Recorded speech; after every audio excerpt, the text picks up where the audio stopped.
1592년 임진왜란 당시 정평구가 발명하여 진주성 전투에 사용된 것으로 알려진 비거. 비거는 열기구였을까요? 아니면 글라이더였을까요? 정말로 세계 최초의 동력 비행기였을까요? 정평구의 비거 이야기는 입에서 입으로 전해진 것이 나중에 기록된 것이기 때문에 비거를 세계 최초의 유인 비행기로 주장해서는 곤란합니다. 그렇다면 비거의 정체는 무엇이었을까요? 인천 하늘고등학교 창의융합연구팀은 이러한 의문점을 해결하기 위해 모였습니다. 1592년 정평구 이야기. 정평구는 기만 전술로 왜군을 괴롭힌 이야기가 구전될 정도로 독특한 인물입니다.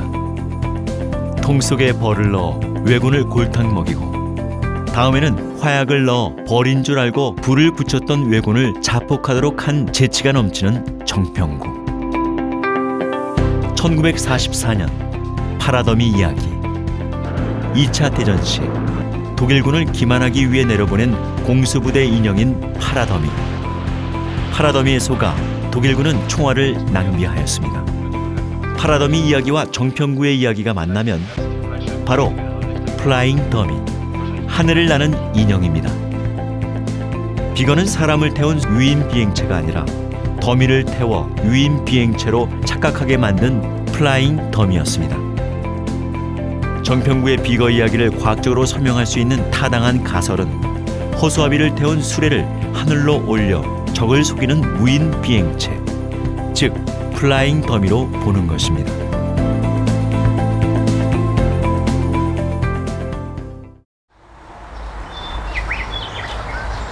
여러분은 하늘을 나는 수레인 비거에 대해 한 번쯤 들어보셨을 겁니다. 1592년 임진왜란 당시 진주성 전투에서 전평구라는 사람이 비거를 발명했다고 하는데요. 인천 하늘고등학교 연구팀이 과학적인 실험과 사료 분석을 통해 기존과는 전혀 다른 형태의 비거를 제작했습니다.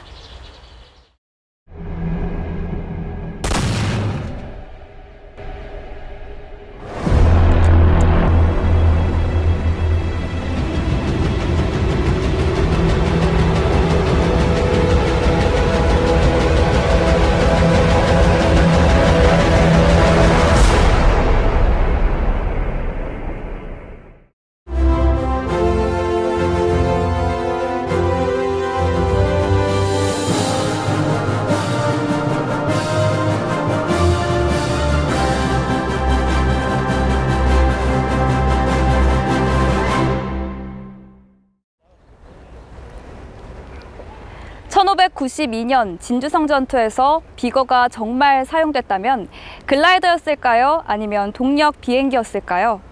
글라이더였다면 1891년 오토 릴리엔탈보다 앞선 것이고 동력 비행기였다면 1903년 라이트 형제보다 앞선 겁니다. 임진왜란 당시 사용되었다는 비거의 형태를 확인할 수 있는 방법은 없다. 국립과천과학관에는 두 가지의 형태의 비거를 복원하여 전시하고 있다. 하나는 높은 곳에서 활강하는 현대의 행글라이더 형태이고 하나는 대신기전 약통으로 추력을 얻어 이륙하는 글라이더이다.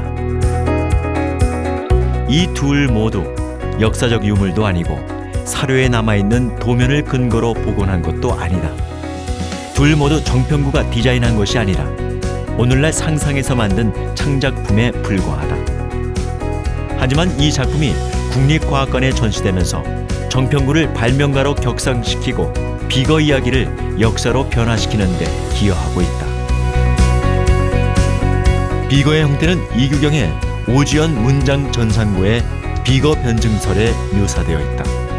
이규경의 오지연 문장 전상고에 비거 변증설에 묘사한 비거의 모습은 과천과학관에 전시한 비거와 모습과도 차이가 있다. 이규경에 따르면 비거는 풀무지를 해서 동력을 얻는다고 되어 있는데 사실 이것은 동력 비행기라기보다는 열기구로 보는 것이 타당하다. 중국 영화 그레이트 월에서 묘사한 비거 비행 장면이 이규경이 비거 변증설에서 설명한 내용에 가장 가깝다. 오지연문 장전상고는 필자 이규경의 견해와 역사적 사실이 맞물려 있습니다. 그렇지만 비거의 기능을 설명한 것을 역사적 사실로 해석하는 것은 곤란합니다. 현대에 복원된 비거들이 모두 글라이더 형태의 비거들이라면 진주성 주변 지형이 글라이더 비행체의 비행이 가능한지 여부를 먼저 확인해야 한다. 임진왜란 당시 진주성의 모습은 어땠을까? 오늘날 진주성은 내성만 남아있지만 임진왜란 당시에는 지금보다 규모가 2배 이상 컸다. 진주성 주변은 많은 산들로 둘러싸여 있다. 진주성은 남강을 등지고 있는 천혜의 요새로 알려져 있으나 사실 서쪽 높은 지대와 남쪽 남강을 제외한 북쪽과 동쪽은 평지이므로 방어에 취약할 수밖에 없었다. 이를 극복하기 위해 북쪽은 남강물을 끌어와 만든 해자인 대사지가 방어력을 극대화하고 있다. 진주성 주변에서 글라이더형 비거를 타고 진주성 안으로 들어갈 수 있을까? 인천 하늘고등학교 창의 융합 프로젝트팀 학생들은 먼저 진주성의 지형을 분석하였다. 답사 결과 진주성 주변에서 글라이더 방식의 비거를 타고 진주성으로 들어갈 수 있는 최적의 지점은 봉수대가 있는 망진산 정상이었다. 직접 망진산 정상에 올라가 진주성을 내려다보면 고도와 거리가 만만치 않음을 알 수 있다. 글라이더는 쉽게 조정할 수 있는 것처럼 보이지만 원하는 방향으로 비행체를 조정하는 것은 쉽지 않다. 세계 최초의 유인 글라이더를 발명한 독일의 릴리엔탈도 비행 실험 도중 사망하고 말았다. 화면에서 보는 영화의 한 장면처럼 현대의 행글라이더처럼 비행을 하려면 수많은 연습과 시행착오를 겪어야 한다. 인천하늘고등학교 연구원 학생들도 새로운 형태의 비거 비행체를 개발하려고 노력하였으나 실패에 실패를 거듭하였다.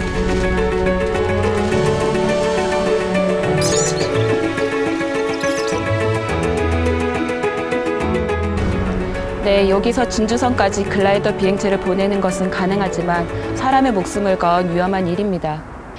이곳은 진주성을 한눈에 내려다볼 수 있는 망진산 정상입니다. 이곳에서 비거를 활강해 진주성 안으로 들어가는 건 글라이더 비행이기 때문에 충분히 가능했을 겁니다. 문제는 진주성 내에서 이륙하는 방법입니다. 진주 성벽에 부딪혀 올라오는 자연 상승풍만으로 이륙이 가능했을까요? 진주성 내에서 상승풍이란 성벽을 타고 올라오는 바람이다. 이 상승풍이 충분해야 바람을 안고 글라이더가 이륙할 수 있다. 인천하늘고등학교 연구팀은 진주성의 자연 환경을 분석하여 진주성에서 비행체가 이착륙하는 것이 가능한지를 알아보았다. 지금 학생들은 상승풍, 즉 성벽을 타고 올라오는 기류를 측정하고 있습니다. 상승풍이 있어야지 글라이더가 이륙할 수 있습니다. 화면은 연구원 학생들이 측정한 진주성 상승풍 데이터 평균값이다. 진주성 성벽 정도의 낮은 성벽 높이에서 충분한 상승풍을 타고 남강을 건너 이륙하기에는 너무 약한 바람임을 알 수 있다. 초속 4m 이상인 지역은 3군데였으며 그나마 진주성 내에서 밖을 향해 이륙할 수 있는 지점은 남강 쪽, 그 중에서 특히 서남쪽임을 알 수 있다. 진주성 서남쪽 성벽 맞은편은 망진산이 위치하고 있다. 그렇다면 망진산을 향해 글라이더를 타고 뛰어내리면 비행에 성공할 수 있을까? 이곳은 진주성 남쪽 성벽이 바라다 보이는 남강 건너편입니다. 저 멀리 성벽에서 이륙한 비거가 활강을 시작한다고 해서 남강을 건널 수 있을지 의문입니다. 상승풍이 약하다면 어떠한 방법으로 비행체를 이륙시킬 수 있을까? 비행체가 날기 위해서는 앞쪽으로 가는 추력과 그리고 위로 뜨려는 양력이 필요하거든요. 그런데 이렇게 낮은 곳에서 사람을 태운 비행체를 날도록 하기 위해서는 아마 거대한 추력이 필요했을 걸로 생각이 됩니다. 좁은 공간에서 비행체를 이륙시키기 위해서는 강력한 사출 시스템이 필요하다. 라이트 형제의 플라이어 1호기는 높은 탑에서 추를 떨어뜨리는 방식을 활용하였다. 즉, 중력을 활용한 사출 시스템인 셈이다. 좁은 활주로에서 무거운 항공기를 이륙시켜야 하는 항공모함에서는 증기를 활용한 강력한 사출기로 비행기를 이륙시키고 있다. 정평구의 비거는 과연 별도의 사출 장치가 없이 사람의 힘으로 이륙을 할 수 있었을까?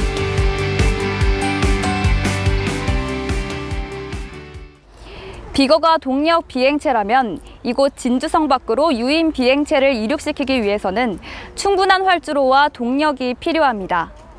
비거가 글라이더라고 해도 충분한 힘으로 글라이더를 쏘아 올리기 위해서는 사출 시스템이 있어야 이륙이 가능합니다. 국립과천과학관에 전시된 비거는 대신기전 약통과 같은 로켓 사출 장치를 갖추고 있지만 신기전 약통 정도로 유인 비행체를 이륙시킬 수 있는 강력한 추력을 얻는 것은 불가능하다. 인간의 힘을 동력으로 하는 비행체가 이륙하려면 충분한 양력을 얻기 위해 엄청난 크기의 날개가 필요하고, 이는 필연적으로 비행체의 무게를 증가시켜 충분한 추력을 얻지 못한다는 딜레마에 빠지게 된다. 로켓 사출 방식은 중국 명나라 때 사용한 신화비아와 같은 작은 비행체에서 적용할 수 있다. 신화비아는 우리의 신기전과 같은 화전을 새 모양의 몸체에 날개와 함께 부착하여 적진으로 날려보내 폭발시키는 비공 진천뢰였다. 하지만 로켓 사출에 성공했다고 해도 비행체를 원하는 곳으로 날려보내는 일은 쉽지 않은 일이다. 그렇다면 로켓 비행체를 원하는 곳으로 정확하게 보내려면 어떻게 해야 할까? 이 장치는 로켓 비행체의 편각과 사각을 정밀하게 조정할 수 있도록 개발된 사출 장치이다. 이 발사 장치가 고정된 후 목표 지점까지의 방향을 편각이라고 하며, 이처럼 편기어를 활용하여 좌우 방향을 정밀하게 조정할 수 있다. 목표까지의 거리를 결정하는 사각은 웜기어를 이용하여 정밀하게 조정할 수 있다. 각도를 크게 하면 비행거리가 짧아지고 각도를 작게 하면 비행거리가 증가한다. 인천하늘고등학교 연구원 학생들은 동일한 사각에서 발사한 로켓 비행체의 비행 궤적을 측정하여 사거리와 편차를 데이터로 확보하였다. 이 데이터를 토대로 사출 방정식을 만든 후 비행체를 원하는 곳으로 보낼 수 있는지 확인하였다. 실험 결과 동일한 조건에서 발사한 비행체의 편차가 너무 커서 사출 방정식을 통해 비행체를 보내는 목표를 달성하지 못했다. 이처럼 화약의 밀도와 바람 등 수많은 변화 요인을 통제하여 원하는 곳으로 정확히 비행체를 보내는 것은 현대의 기술로도 매우 어려운 일이다. 진주성 안에서는 충분한 활주로를 확보할 수도 없고 짧은 활주로를 보완해 줄 수 있는 강력한 사출 장치기 또한 마땅치 않기 때문에 유인 비행체를 이륙시키는 것은 불가능하다고 볼 수 있다. 열기구나 드론처럼 수직 이착륙이 가능한 비행체만이 이 진주성 안에서 이륙할 수 있었을 것입니다.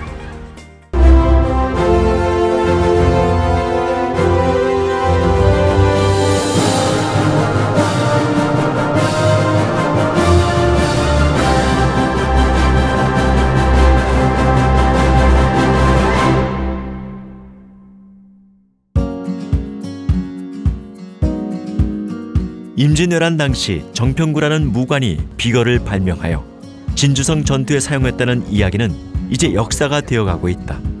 국립과천과학관에는 비거가 복원되어 전시되고 있으며 정평구를 소개한 어린이 위인전까지 출판되고 있다. 심지어 비거를 세계 최초의 비행기라고 전제하고 정평구를 라이트 형제에 견줄 만한 위인으로 평가하기도 한다. 인천하늘고등학교 창의육아 프로젝트 연구팀은 정평구의 비거 이야기가 역사로 발전하는 과정을 탐구하였다. Molti paesi, Italia inclusa, possono vantare aviatori leggendari. Nel Regno Unito, prima che i fratelli Wright volassero, ci fu un brevetto su un aeroplano a motore. In Italia Leonardo da Vinci inventò le prime macchine volanti, ma nessuno può sapere se volarono davvero.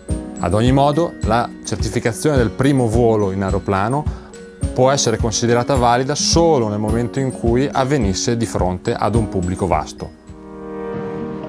정평구의 비거 이야기는 임진왜란 당시에 기록된 것이 아니라 19세기 이규경의 오주연 문장전 상고에 뒤늦게 기록되었기 때문에 전설, 민담, 역사가 뒤섞여 있다. 정평구는 임진왜란 당시 실존 인물이었지만 비거가 실제 존재했는지 여부는 확인할 수 없다.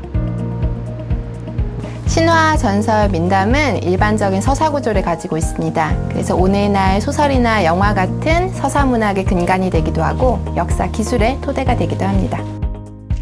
전설은 시간과 장소는 뚜렷하지 않지만 많은 사람들이 사실이라고 믿는 이야기며 민담은 흥미 위주로 꾸며낸 이야기다.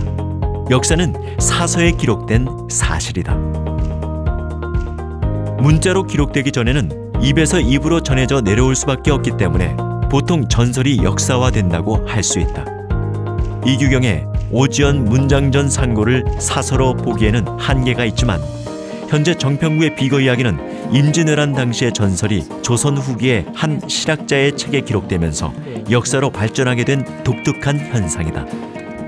현재 정평구는 국립과학관에 복원 전시된 비거에 의해 비행기 발명가 또는 과학자의 반열에 올랐으며 진주성 전투에 비거가 사용됐다는 것은 점차 역사가 되어가고 있다. 하지만 오늘날 정평구와 비거 이야기에서는 김제 지방을 중심으로 구전되고 있는 꽤가 많은 정평구에 관한 민간 설화, 즉 민담을 배제하고 있다. 비거를 발명한 인물로 알려진 정평구. 그는 어떤 사람이었으며 또 믿을 수 있는 사람이었을까요? 불행히도 정평구의 비거와 관련된 기록은 역사가 아니라 전설로 내려오다가 조선 후기에 와서야 기록됐습니다. 정평구는 김제 지역에서는 거짓말을 잘하고 꽤가 많은 사람으로 알려져 있다. 정평구에 관한 민간 설화 중에서 전국적으로 널리 알려진 이야기는 벌통과 화약통으로 왜군을 물리친 일이다. 이 이야기는 먼저 왜군이 올 만한 첫 번째 길목에 벌통을 놓아놓고 왜군이 벌통 상자를 열게 해 벌에게 혼쭐이 나게 한 뒤 다음 골목에 화약 상자를 놓아 벌통인 줄 알고 불을 놓은 왜군에 의해 화약이 폭발해 큰 피해를 입었다는 통쾌한 이야기다. 김제읍지와 김제 지역에 구전되는 내용을 종합해 보았을 때 정평구라는 인물이 꽤가 많았던 인물이었던 것만은 틀림없는 것 같습니다. 실제로 그 지역에서 자란 학생이 말에 따르면은 정평구 같은 놈, 정평구 같은 녀석 이런 말을 들어본 적이 있다고 합니다. 이처럼 정평구의 비거 이야기는 정평구라는 사람이 임진왜란 당시 진주성 전투의 비거를 발명하여 사용하였다는 전설과 더불어 거짓말을 잘하고 꽤가 많은 정평구라는 인물에 관한 흥미로운 민담이 함께 전승되다가 이규경의 오지연 문장 전상고에 기록된 이후 역사로 발전하게 된 독특한 문화현상으로 해석해야 한다.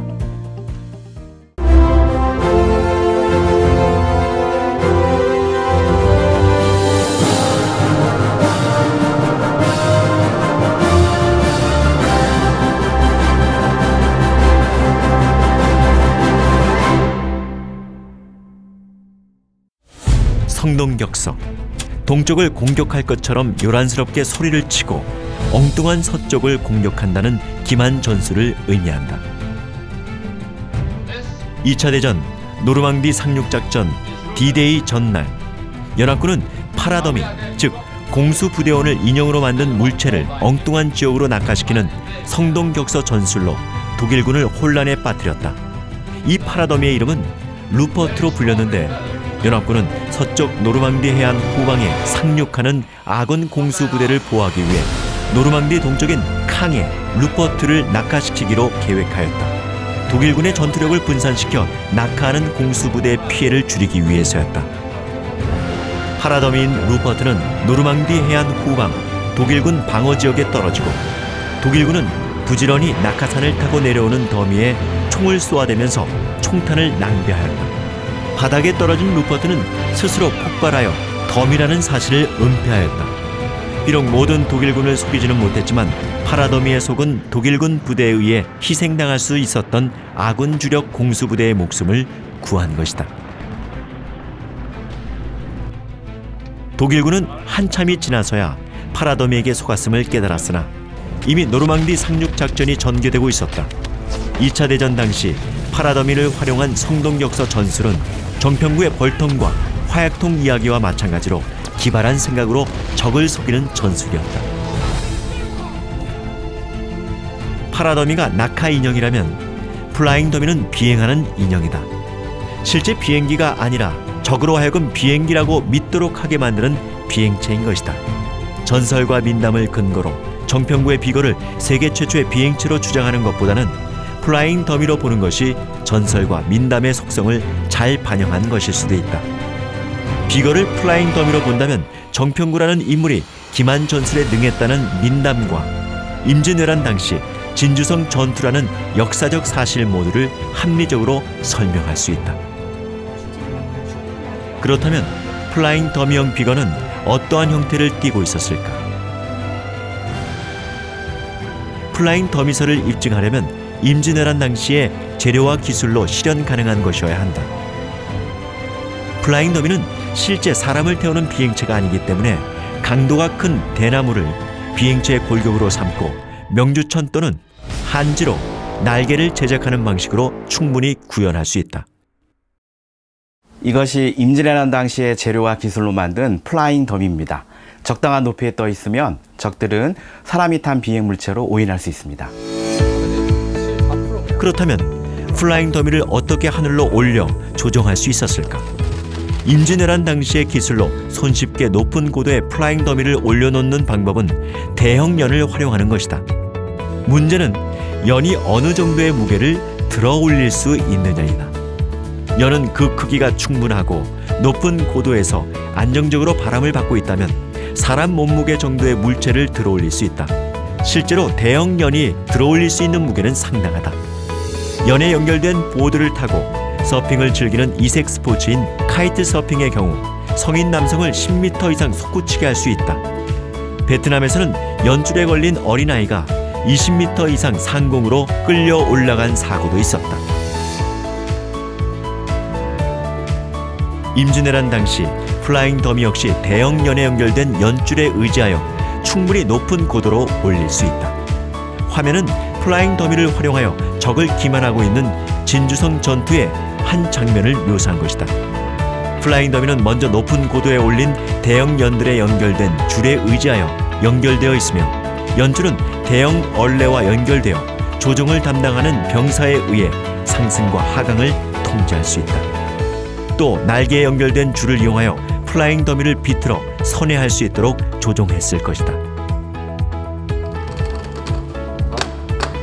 이 얼레 장치는 대형 연에 연결된 플라잉 더미를 조종하기 위해 제작한 얼레 장치이다. 현대의 베어링 얼레와 원리가 같음을 알 수 있다. 연줄을 풀 때는 클러치에 해당하는 기어를 빼고 연줄을 감을 때는 기어를 맞물리게 해서 빠른 속도로 줄을 감을 수 있도록 설계되어 있다. 이 정도의 기술은 임진왜란 당시에도 이와 유사한 기계식 얼레 장치로 플라잉 더미인 비거를 조종했을 것이다. 대형 연에 연결된 줄에 의해 하늘에 떠있는 플라잉 더미 비거는 적으로 하여금 실제 사람이 탄 것으로 오인하게 만들 수 있으며 적은 하늘을 향해 총격을 하는 등 적진을 교란시킬 수 있다.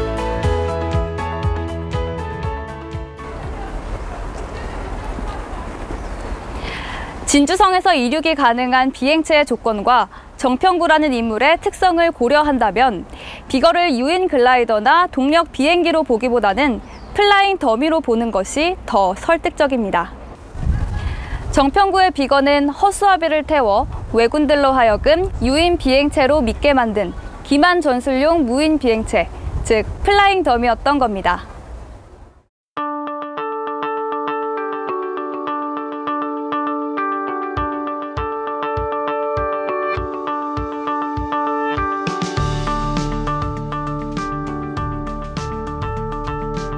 우리 인천 하늘고등학교는 제4차 산업혁명 시대를 맞이하여 학생들의 지적 호기심을 충족시켜주기 위한 다양한 연구활동을 선도하는 학교로 발전하고 있습니다.